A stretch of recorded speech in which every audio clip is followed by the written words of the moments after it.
turamutse twicara na namwe kugira ngo tuheze tuganire kubijanye n'ubugaragwa mu Burundi umwe n'uruzuba. Uyu munsi rero ukaba wateguwe mu bukurikirane bwo guhimbaza umunsi mukuru mpuzamakungu wahariwe kurwanya ubugaragwa n'uruzuba. Uyu munsi kandi tukaja tuwufatanya n'umunsi mukuru usanzwe uhimbazwa igenekerezo rya gatanu kwezi kwa gatandatu buri mwaka wahariwe gukingira ibidukikije. Uyo gukingira bwo kurwanya ubugaragwa no kurwanya ubushuhe uruzuba nawo usanzwe uhimbazwa ku igenekerezo rya 17 ukwezi kwa gatandatu ku mwaka utashe. Twegere muri ano mashirahamwe twashimye guhimbaza kw'ino genekerezo rya 23 ukwezi kwa gatandatu umwaka turimo, kubera ko ubundi bwo kw'isi n'Uburundi budasigaye inyuma. Ukwezi kwa gatandatu gufatwa nk'ukwezi kwahariwe gukingira ibidukikije kw'isi. Urumva rero guhimbaza uno munsi wahariwe ibidukikije, guhimbaza umunsi wahariwe kurwanya ubugaragwa n'uruzuba, twe tukawuhimbaza uno munsi. Urumva yuko biracafise ishingiro, turacari mu mwanya ubonako tukiri muri uko kwezi kwahariwe gukingira ibidukikije. Umunsi wahariwe kurwanya ubugaragwa no kurwanya uruzuba kw'isi yose wahimbaje ku kivugo kivuga kiti duha uburenganzira abapfasoni n'abigeme, tubaha uburenganzira kugira ngo basho ku matongo.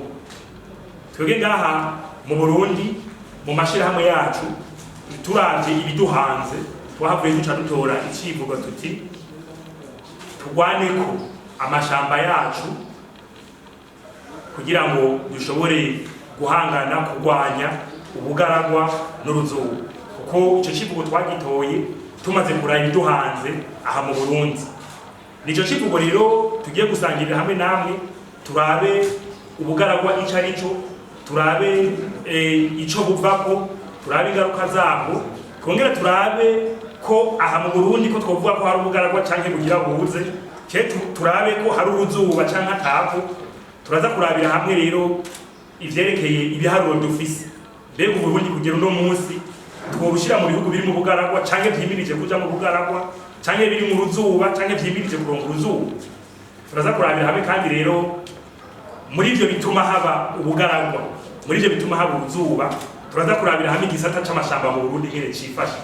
Ibiharuro bihari mu Burundi ku gisata c'amashamba vyifashe gute, mbega tubiretse uko bimeze uno munsi ejo igihugu c'u Burundi kizoyiki. Mu kigabane bigira kabiri tuza kurabira hamwe rero inyishu nk'amashirahamwe twagiye turatora mu ntumbero zo gukangurira abarundi n'abatuye mu Burundi ingene twohindura ingendo, kuko hariho bimwe bidusaba ko tugomba guhindura uburyo tubayeho. Nico kigabane kigira kabiri mu byo tuza kubashikirako. Ikigabane ca nyuma ni ikigabane cyo kubereka nogira ntuti mu buryo burangurutse neza izo nyishu dufise zigomba gukora gute mu banyagihugu bo mu Burundi. Nyuma yaho rero turaheza duce tubaha ijambo kugira ngo tuganire. Ibi biganiro bitangwa uno munsi ntibigiye kugarukira hano gusa, biri mu rukurikirane rw'ibiganiro bigiye kuba mu gihugu cose. Aha duhereye hano na cane cane mu ntumbero yo gukangurira abarundi n'aba mu Burundi, abafata ingingo namwe bwamenyesha amakuru kugira ngo igisata c'ibidukikije mu Burundi n'igisata kijanye no guhangana n'ingaruka ziva ku ihindagurika ry'ibihe tubishira imbere mu bimenyesha amakuru musanzwe mukorera. Biramaze kugaragara yuko inkuru zijanye n'ibidukikije n'ibijanye n'ihindagurika ry'ibihe zitaronka ikibanza zikwiriye. Tugiye rero guhaguruka kugira ngo tubakangurire baba bafata ingingo canke abamenyesha amakuru canke n'abandi bariko barakora bamenye gushira imbere kugira dushira imbere ibindi bibazo bijanye n'ubutunzi canke umutekano. Ico kibazo kuko bimaze kugaragara ko igihe abantu tugifinyeko naco gishobora guteza umutekano muke mu gihugu. Ibikorwa byose turiko turakora, ibikorwa byose abantu bariko barakora ni navyo novuga ntuti isoko y'ibimwe byose nabereka vy'ingene ngo mu Burundi bijanye n'amasize n'ingene imvurirwa byose vyahindutse. Ubu turabura aho bihera, turabura aho bigarukira. Imvura hari n'ibyo ubona mu gihe tutari tuzi yuko ukatubonera kuye. Yovuga ko rero ivyo byose biri inyuma ya vya bikorwa navuga vy'umuntu. Je ndagifatanya n'umuntu yabaje ikibazo kijanye n'urugero twebwe twonona kw'ikirenge haba mu Burundi canke muri Afrika. Yagarutse nibutse ni Ferdinand yagarutse no ku nama mpuzamakungu aba arihindagurika ry'ibihe abakira mwaka nivyo kira mwaka kumwaka utashe na cane cane mu mpera z'umwaka hariho amanama mpuzamakungu arihindagurika ry'ibihe akorana. Ubu biheruka mu nama haheruka kuba inama igira 28 ngo ucakorana 29 izoba mu mpera zo ku 11. Iyo nama ni ko zamaze kuva mu 1992 gatungana n'ishirahamwe mpuzamakungu ONU. Rero iyo nama iha ibibazo bijanye n'ihindagurika ry'ibihe, igituma haba ihindagurika ry'ibihe, ingaruka ku bihugu, ivyokorwa, ivy'amareta yiyemeza n'ivyo. Ivyo rero ni kuvuga ko abitabiye iyo nama ni ibihugu vyasinye kuri ayo masezerano cyo bita Convention cadre des Nations Unies sur le changement climatique, ni ibihugu 196 kumwe n'ibihugu biri mu muryango umwe bwa Afrika. Rero mu masezerano yo mu nama igira 2021 yabereye kare mu gihugu cy'Ubufaransa mu 2015 ni naho hashirwaho umwiyemezi w'igihugu cyose ico igihugu cokora kugira ngo giterere mu igabanuka ry'ubushuhe ku isi.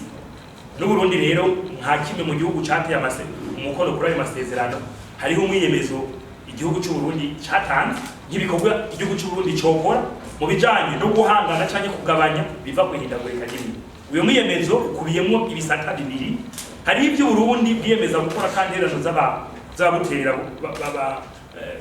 bronze, hariho n'ibindi bwavuga ati bitwobikora turonsa abaduterera. Muri ivyo muzobisanga musomye ico gitabo na gatabo gatoyi bakita contribution déterminée au niveau national. Ubu turi mu gice ca kabiri, kuko igice cako ca mbere caheze mu mwaka wa 2020, igice cako ca kabiri kizohera mu mwaka wa 2025, igice tuja mu gice cako ca gatatu kizohera mu mwaka wa 2030, kuko bifatanye na za ngingo mubona 17 zijanye n'iterambere zishiraga mpuzamakungu ONU. Rero twebwe ngaha mu Burundi ivyo bisata bibiri karimo nuko leta kumwe n'abanyagihugu bari n'abari mashira hamwe yishinze gukingira ibidukikije, ivuga yuko hari ivyizokora mu gisata c'amashamba, mu gisata ibi byo gusubiriza inkwi dukoresha mu guteka n'izindi nguvu, ibi byo gufumbira, ibi by'amasoko ntanganguvu, hari ibyo leta yemeye igomba gukora ikavuga tuzokora ibijyanye mu gihe turonse abo dufasha. Tutaronse abo dufasha tugenda nko mu mashamba leta yemeza yuko iteriye gitare zine ku mwaka mu gihe kuri iyo nyina atabundi gufasha kuvuye hanze mu gisata c'amashamba. Aho njanza kuri wa wundi yabaza cyakindi cyawe ewe Burundi urambaye ijya ewe Burundi urambaye. Murabona yuko mu mugambi w'igihugu murazi twarwa mu bushikiranganje bwo kwivuna abansi uriho kuva mu 2018 gushika mu 2025 kugira ngo ufashe mwishikwa mu ngiro y'ivyo leta yemeye muri ayo masezerano. Hari kaje haciye abagati mbega ivyo uwo mugambi ukora murabibona, ico ndakigaruka. Mugabo nagomba kuvuga yuko ivyo bintu byose birafatanye.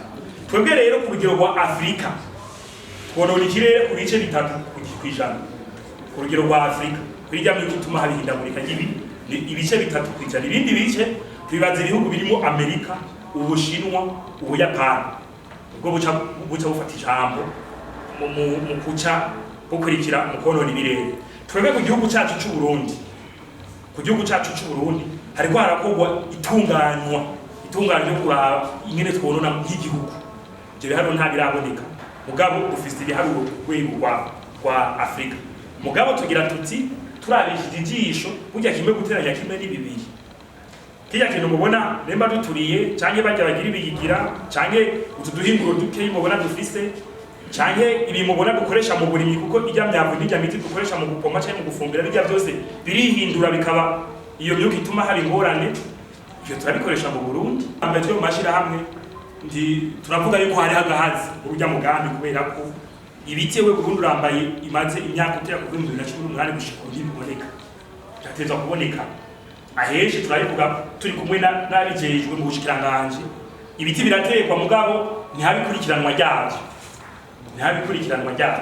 Uri kuraraba rero aho ibiti bitekwa hari n'ibiteko ugasanga biterwa igihe cyo gutera ibiti cyarengana, ico gihe bica bigira ikibazo bikuma. Rero ewe Burundi urambaye turasaba yuko hoba ni kuvuga ko hakaba ugukurikirana uwo mugambi, ni kuvuga hakabisuzumwa kuko uwo mugambi ukoresha amayariki, hakabisuzumwa kugira ngo turabe yuko gushika mu mwaka wa 2025 uwo mugambi uzobuheze kuza washitse ku mahangiro umugambi wari ufise. Ico rero twe mashirahamwe tuvuga yuko hari hagahaze ko bisuzumwa kugira ngo ivyogororwa bigororwe kare. Ivyo twahindura dufatiye ku rubuga ibiti ndibiboneka umugambi usanzwe ukora biboneka. Ikindi ni igwirana ry'abantu navuze ko igwirana ry'abantu bitera ikibazo mu gihe tubaronka ico bakora. Ubundi bo ku bihugu byabimenye mu Bushinwa igwirana ry'abantu rigaruka kuba ingufu igihugu gica gikoresha. Rero twe ngaha mu Burundi ikibazo cy'igwirana ry'abantu kiriho kuko agataka ko Burundi murazi kuva basokuru bakikatura kuko twagasanze ibirometero kwadrati 20,834 dukuyemo hari inzuzi niki dusigara ibirometero kwadrati 25,200 hamangira ngo tugabuye na za miliyoni nababwira ziko ziraba 13 muca mwumva aho umuntu wese yotwara ubushize tutaragera kuri ivyo miliyoni z'abarundi tugabuye ku barundi bari bahari vyerekana ko umurundi ashobora gutora akanusu k'agahegitari tugabuye twese tukazahaza aho twari tukiri ku miliyoni 8 ubu tugeze ku miliyoni hafi 13 urumva ko abandanya habwa. Rero tukagira tuti arakwiye kujaho politiki irashe ijanye n'ivyo kurondoka Burundi bifatiye ntiturabe ngo banaka n'abandi bararondotse birashoboka dufatire ku kuri twebwe tubayemo dufatire ku byacu ubundi bica bitera ikibazo si ku masoko kama gusa biratera ibibazo by'ubuvuzi ku bibazo by'indero aho hose uko mu gihe usanga abana bariko baravuka ari benshi ibintu mubona byo gusengereza mu mabarabara ibyo byose bigaruka bitera ikibazo. Rero tukagira tuti arakwiye ko politiki irashe y'igwirana ry'abantu mu Burundi kandi iyo si ibi turiko tuvuga si bya bivuga ngo twiyumvire ingingo zofatwa n'inguga. Igihe nakunda presenta hageze mu masolution navuze yuko hari tutegekanya gukoresha biogaz navuze yuko atahandi ntuze la matière tuzoyikura atari muri imyavu iva mu gisagara. Nukuvuga yuko mu gihe abantu turi bien organisé kandi bien suivi iyo mintuze tout ce que nous produisons iyo micafu duproduisa les déchets ménagers n'ibindi bikaba binzi aho bitegekanijwe aho bitegerezwa kuja n'ingene bishobora gukoreshwa nivyo bizoheza bikagaruka bigahinduka ubundi buryo butuma abantu babaho. Navuze yuko muri production iyo ethanol dutegekanya kuzokoresha iyo biogaz iyo energy. Nukuvuga iki bya bindi byahora biza gusivya igisagara ndetse bitera n'ingwara ntibizoba bikiri ngaho none bizoba vyavuye biva mu bantu nyene uko abantu baba benshi niko bafungura uko abantu bafungura niko baproduiza imyavu niko baproduiza iyo myavu rero uko nayo ibaye jere niko biheza bikagaruka bigasubira kugaruka kuri wa muntu nyene bimugirira neza. Hageze muri iyo biogaz tuzokoresha mu gushusha ivyo bintu mugabo igihe izoba yamaze ari nyinshi turashobora guperevamo iyindi gaze ushobora gushira ku isoko abantu bakagura muri amabombone musanzwe mubona hajya umuntu ayikeneye akayikoresha. Murumva yuko ya protection de l'environnement tuzoba turiko turayikora mugabo murumva yuko ivyo vyose biva hehe muri organisation de cette population. Si la population est bien organisée même il y a ma désavantage yose yari kuva ku bwinshi bw'abantu ahafacika ama avantage mugabo kandi hari ikindi nous produisons ayandi madéchets atarayo. Chaque jour on va à la toilette pour uriner, pour déféquer. Ivyo byose ni ibintu igihe biri bien organisé bishobora bisubira bikavamo iyindi engrais ituma bariya bariko bararima baronka umwavu ukwiye ugufumbira biterwa imirima aho biragaruka bikaza guporiwa na nature kandi vyari kuba muzeye un avantage pour nous. Il y a l'or jaune, l'or jaune murayizi iva muri urine. Ukoretse les urines ukazimaza umenga na mezi guhera ku kwezi kumwe gushika ku mezi 3 bica biba transforme uzeye ivyari gutuma biba nuisible ku muntu biravamwo hanyuma ugaze ukayikoresha comme urée ukaja kugira gufumbira umurima wawe. Hanyuma reka nsimbize ku kibazo ca nyuma rero cari cabajijwe na Richard je pense naco nyene Inosa yashishuye muri ko mukora iki. Erega iyi conference de presse twayitunganije justement kugira ngo tubeke ivyo turiko turakora nivyo vyibinyene ne nta demonstration muhejeje kubona bijya vyose ni biparticipa mu ukingira ibidukikije n'ama innovation turiko turagerageza kugira ngo turabe yuko byahindagurika ry'ibihe byogabanuka ya deforestation ikagabanuka kuko mu gihe intuze izi metode turiko turagira zizofata inzira neza abarundi twese tukijukira kubikoresha none hari ibiti bizosubira gucibwa aha mu gisagara ca Bujumbura ndibaza no mu bindi bisagara murazi yuko ari amategeko yo gukuraho amakara ariko aratorwa sivyo none amakara ni yava muri kino gisagara ca Bujumbura reka mfatire ngaho Bujumbura gusa abantu bazobaho gute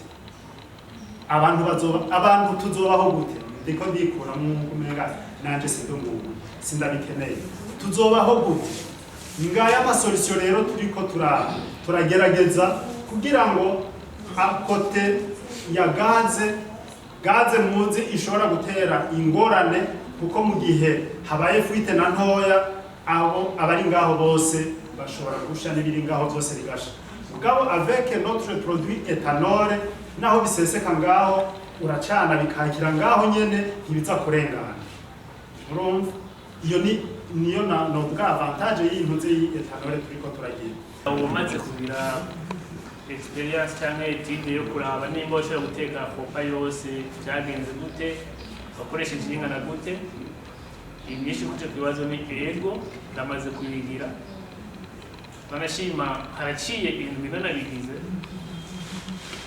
ite cupa wabona zirinda aye bipima ilitiro n'inusu narikoresheje imisi 3 n'inusu kuvuga mu misi 3 nari kosomye ku buryo hasigaramo mililitiro 400